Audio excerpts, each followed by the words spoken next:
Саламатсыңарбы балдар, маанайыңар жакшыбы? Бүгүнкү сабакка жакшы маанай менен келдиңерби?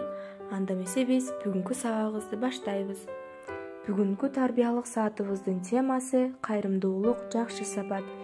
Бүгүнкү сабагыбыздын максаты кайрымдуулук, боорукерлик жөнүндө билимге ээ болуусуңар.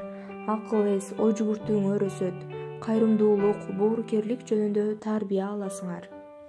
Кайрымдуулук деген балдар, башкаларга жардам берүү, жакшы сөз айтуу, ичи тардык кылбоо, бирөөнүн кыйналган учурунда жардам берүү, мээримдүү, боорукер болуу, кайдыгер болбоо, колуңда бар туруп жок деп айтпоо жана жылмаюу да кирет.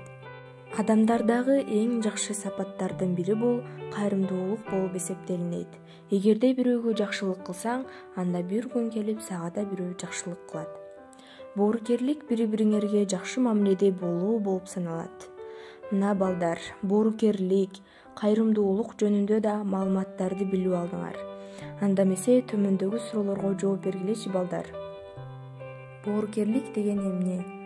Кайрымдуу болуу жакшыбы? Силерде ушул сапаттар барбы? Эгерде ушул сапаттар силерде бар болсо, анда силер эң мыкты, эң жакшы уул-кыздардансыңар. Өз алдыңарча иштегенге мен үйүңөргө тапшырма берейин. Мен кайрымдуу, боорукер баламын деген темада дилбаян жазып келесиңер балдар. Ушуну менен сабакты жыйынтыктайбыз. Жаттап алган билим унутулат, түшүнүп алган билим унутулбайт. Ар дайым теманы түшүнүп гана жүргүлө балдар. Саламатта калгыла.